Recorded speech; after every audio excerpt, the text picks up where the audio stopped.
कोई फार्मूला नहीं फार्मूला याद करना चाहिए तो फार्मूला का तो कोई क्वेश्चन बताया नहीं, कोई जरूरी नहीं, अभी तो लिख दिए हैं फार्मूला ताकि आपकी सुविधा के लिए। नहीं आप चाहते कि फार्मूला चाहते हैं तो फार्मूला नहीं लिख पाएंगे, हम बता देंगे कैसे क्या करना।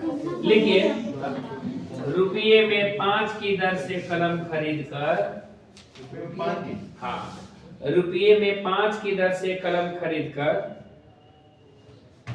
अगर उसे 6 की दर से बेच दिया जाता है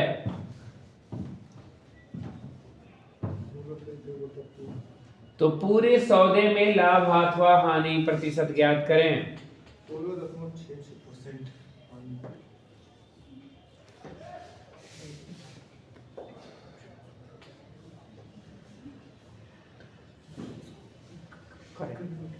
ध्यान दीजिएगा आप लोग,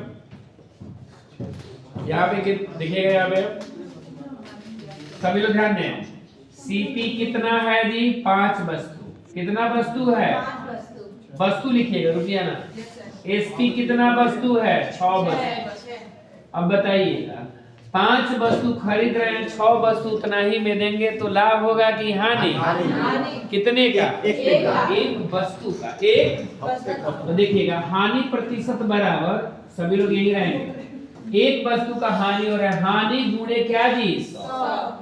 अब आप ये कह रहे हैं कि काहे आप विक्रय मूल्य लिखे, हम विक्रय मूल्य नहीं लिखेंगे। एक बात बताइएगा, जिसके चलते लाभ और हानि होगा, भाई जी जिसके चलते लाभ और हानि होगा उसको कहाँ लिखेंगे? नीचे। ये बताइए किसके चलते हानि हो रही है? 6 वस्तु बेचने के चलते। अगर 4 वस्तु बेचते तो हमें क्या होता? तो आप जानिएगा जिसके चलते लाभ और हानि होगा उसको कहाँ लिखेंगे? नीचे। किसके चलते हानि हो रही है? बट्टा क्या दी? 6 विक्रय मूल्य है ना।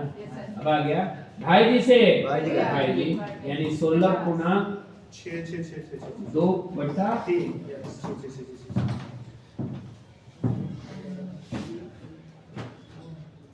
इस क्वेश्चन को लिखिए और दूसरे तरीके से कैसे पूछा जाता है।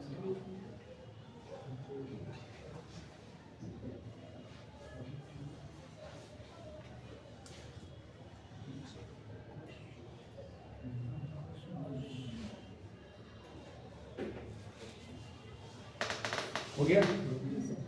देखिए 10 वस्तु का क्रय मूल्य, 10 वस्तु का क्रय मूल्य 10 वस्तु का क्रय मूल्य 8 वस्तु के विक्रय मूल्य के बराबर है। 10 वस्तुओं का क्रय मूल्य 8 वस्तु के विक्रय मूल्य के बराबर है।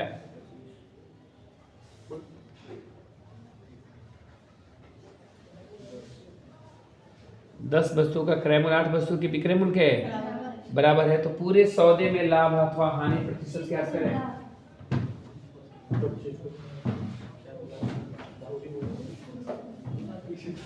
पूरे सौदे में लाभ अथवा हानि प्रतिशत क्या करें? 25%।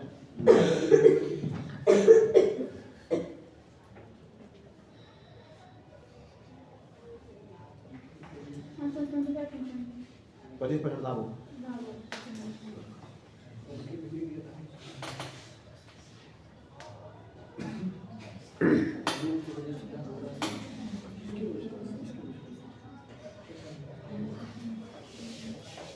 हो गया?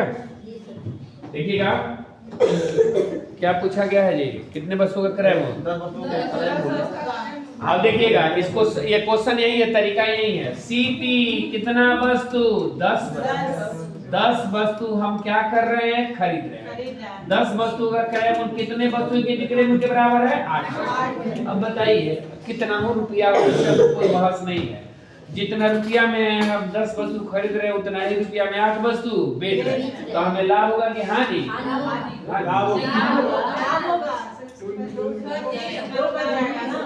लाभ होगा ना। हाँ लाभ होगा। कितने वस्तु का? लाभ प्रतिशत बराबर लाभ गुणे 100। अभी बताए थे जिसके चलते लाभ और हानि होगा उसको कहाँ लिखेंगे? नीचे। किसके चलते लाभ हो रहा है? 8 के चलते। भाई जी से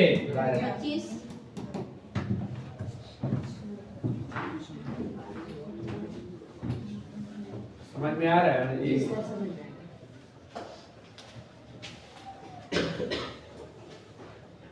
एक और देख लीजिए तरीका, बस क्वेश्चन यही है। 6 के भाव से कलम खरीद कर, रुपये में 6 के भाव से कलम खरीद कर, रुपये में 6 के भाव से कलम खरीद कर यदि उसे 8 के भाव से बेच दिया जाता है, रुपये में 6 के भाव से कलम खरीद कर रुपये में 8 के भाव से बेच दिया जाता है,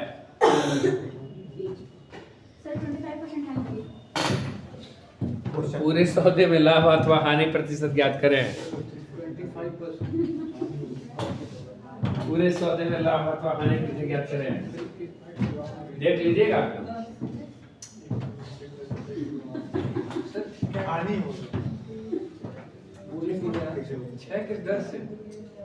6 के भाव या दर माने दोनों बात एक ही है। अब आ जाएगा, सबका पता चल जाएगा सही है गलत। 25% हानि है सर। हाँ, देखिए अब सपोर्ट किए हैं आप। हानि है ये। हम क्या कुछ कहें नहीं, अरे बहुत मिलर है ना। सीपी कितना वस्तु है जी? 6 वस्तु खरीद रहे हैं और कितना वस्तु बेच रहे हैं? आप तो समझदार आदमी हैं। लाभ हो रहा है कि हानि? कितने का? 2 वस्तु का। तो सिंपल बात है, 2 वस्तु का हानि हो रहा है, हानि गुणे 100 बताए हैं। जिसके चलते लाभ और हानि होगा उसको कहाँ लिखेंगे? किसके चलते हानि होगा? हो गया भाई जी से सही है। दिमाग काम कर रहा है ना।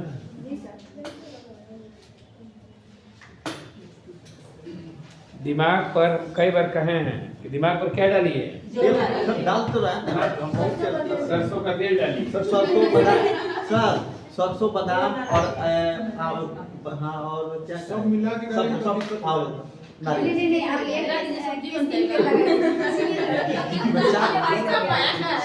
तरह का लगाता हूँ सर।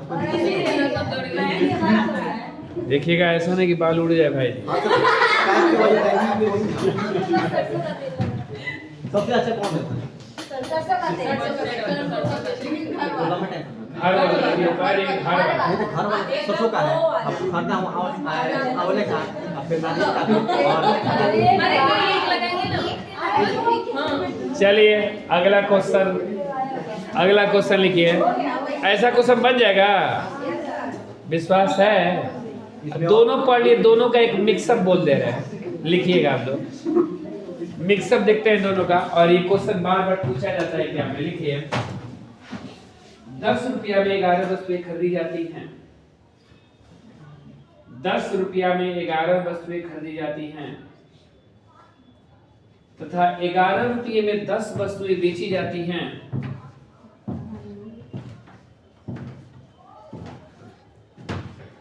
दस रुपये में 11 वस्तुएं खरीदी जाती हैं तथा 11 रुपये में 10 वस्तुएं बेची जाती हैं।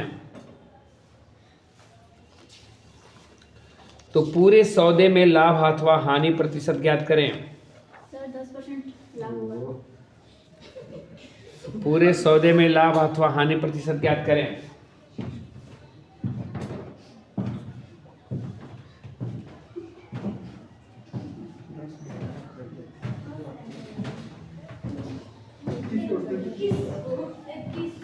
हानि 21% हानि।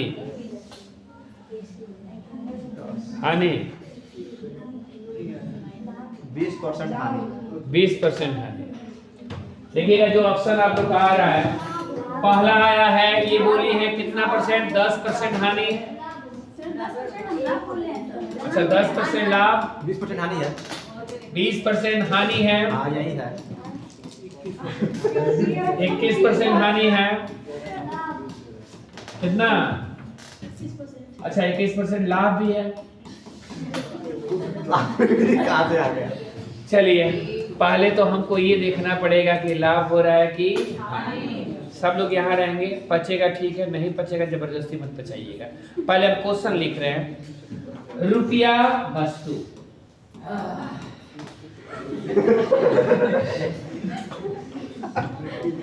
10 रुपया में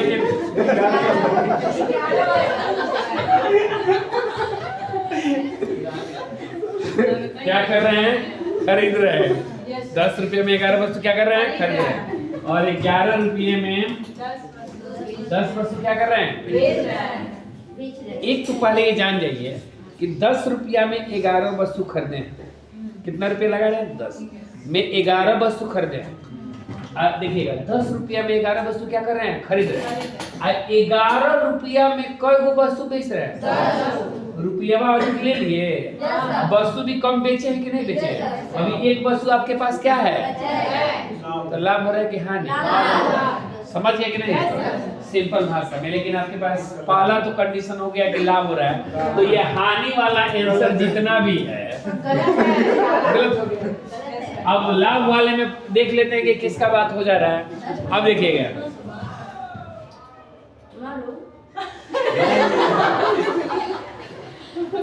तरीका, देखिएगा एक चीज और, जैसे कुछ लोग ऐसे हैं कि उतना सोच नहीं पा रहे हैं कि लाभ हो रहा है कि हानि।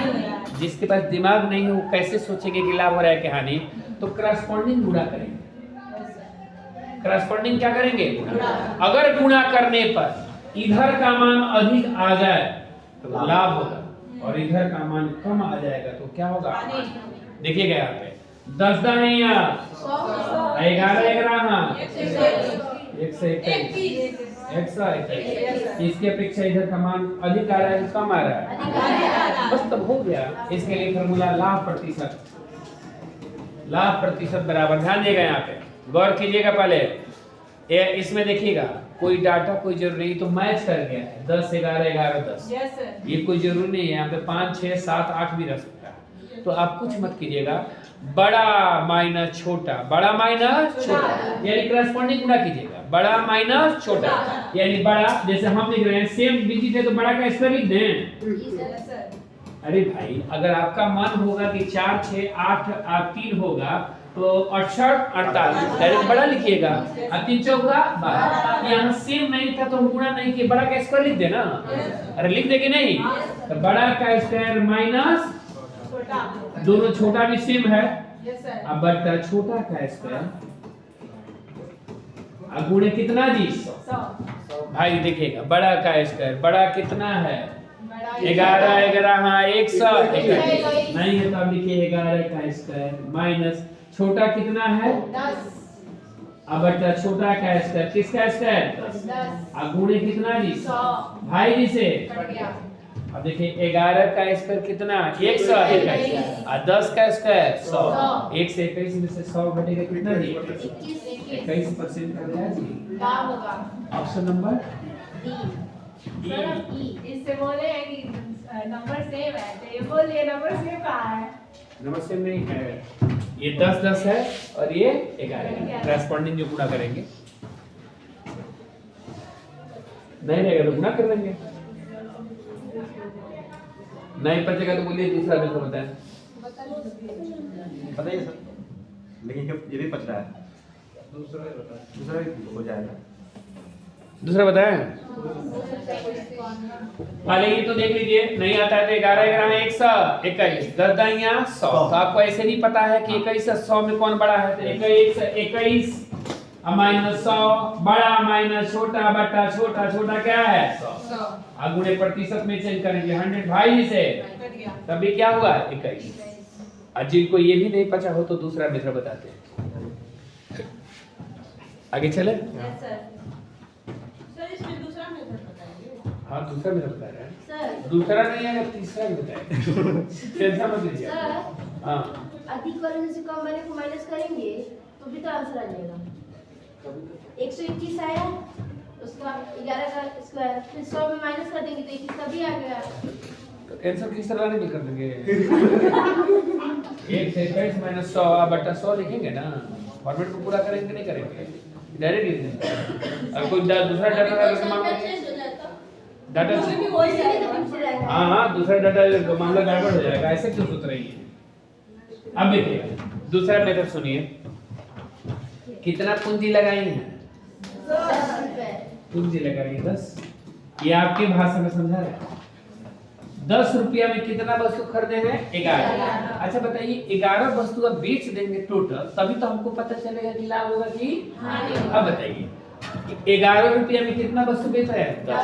तो 11 रुपया तो कमा लिए, लेकिन अभी हमारे पास कितना वस्तु बचा है? एक बचा। अब खड़े हो गया, अब खड़े हो गया। 11 रुपया में 10 टॉफी बेच रही हैं, तो एक टॉफी का दाम कितना है? तो सर एक 10 किलो 2 5 होगा। अरे सुन लीजिए, 11 रुपया में 10 टॉफी, छोड़िए करने, 20 रुपया में 100 टॉफी बेच रही हैं, तो एक टॉफी का दाम कितना होगा? सर 5 5। कैसे पता चला? सुन के है ना? नहीं भाग दिए, बैठ जाइए। तो अब यही जो हम पूछे हैं, तो इसका जवाब दीजिए ना। 11 रुपया में कितना टॉफी? 10 टॉफी क्या कर रही हैं? बेच रही हैं। तो एक टॉफी का दाम कितना होगा?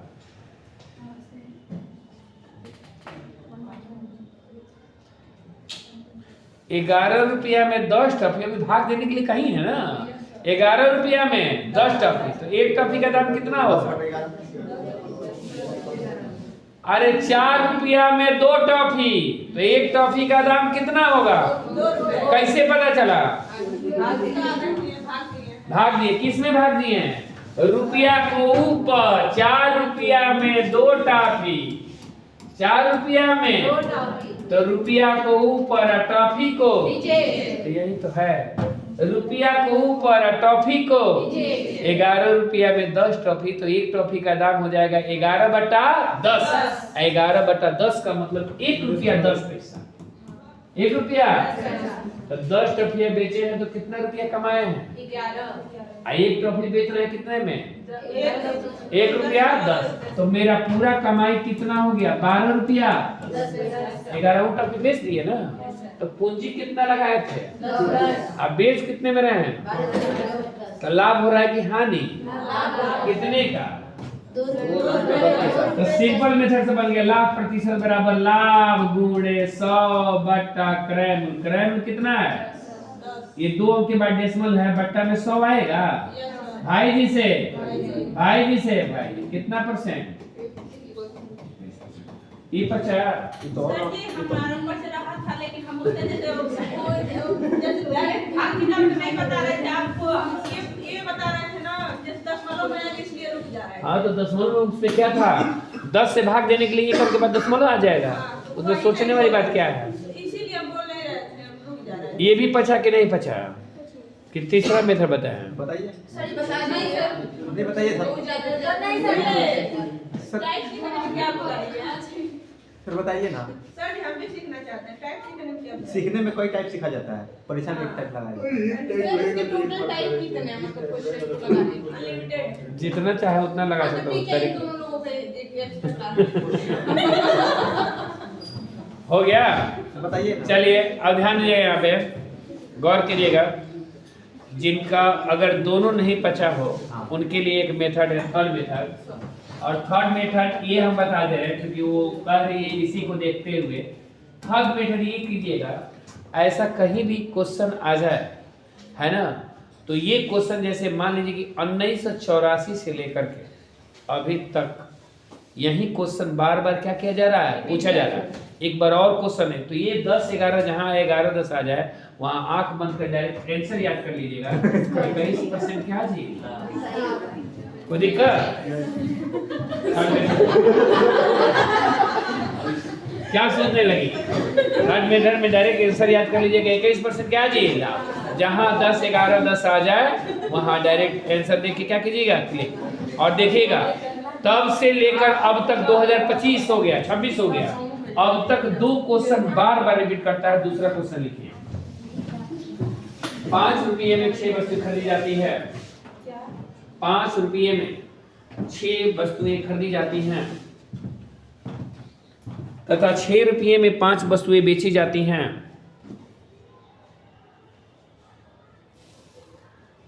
तथा 6 रुपये में 5 वस्तुएं बेची जाती हैं, तो पूरे सौदे में लाभ अथवा हानि प्रतिशत ज्ञात करें।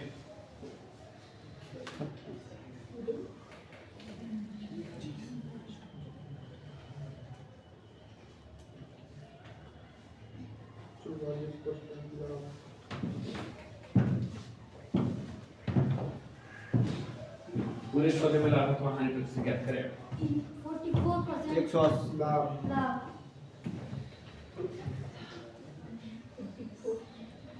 180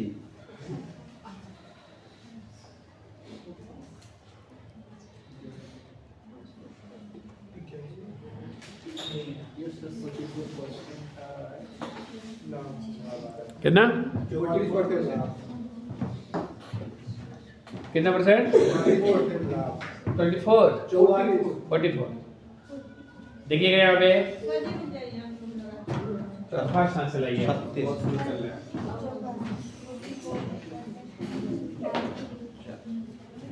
44%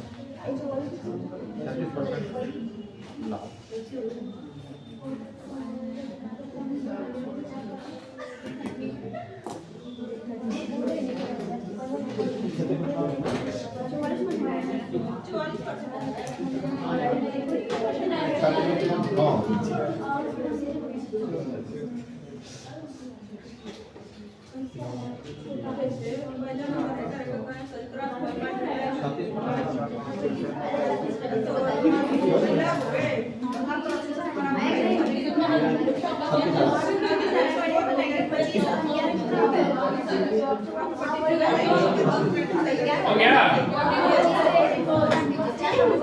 कितना आया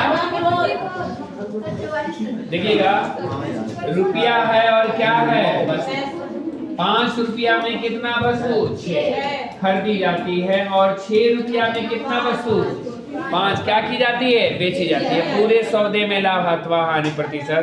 तो आपको तो बताए हैं पहले आपको जानना है कि लाभ हो रहा है कि हानि क्रॉस कोडिंग गुणा करेंगे 6 का 50 लाभ हो रहा है कि हानि लाभ प्रतिशत बराबर आपको पता है अगर डायरेक्ट जानते हैं तो 6 का 36 50 छोटा माइनस बड़ा माइनस छोटा बट्टा छोटा गुणे भाई जी से 11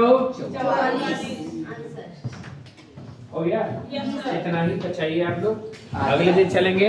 ये नोट्स दे रहे हैं आपसे निवेदन है कि ये पूरा चित्र पढ़ाए हैं है ना वो दे दिए हैं और इसका पूरा घर पर बैठ करके बना लीजिएगा और बनाने के बाद से जो प्रॉब्लम होगा ध्यान से सुनिएगा एक बात दिमाग में नोट कर लीजिएगा प्रॉब्लम अगर हम बताएंगे अगले दिन तो टोटल प्रॉब्लम फिनिश करेंगे। यस सर जो नहीं बनाया होगा उसका भुक्तभोगी होगा कि वो जानेगा कि अगले दिन पूछ लेंगे तो बताने वाली बात ऐसा नहीं करेगा। सर घड़ी का चैप्टर खत्म कर दीजिए घड़ी का इसको बंद कर लीजिए।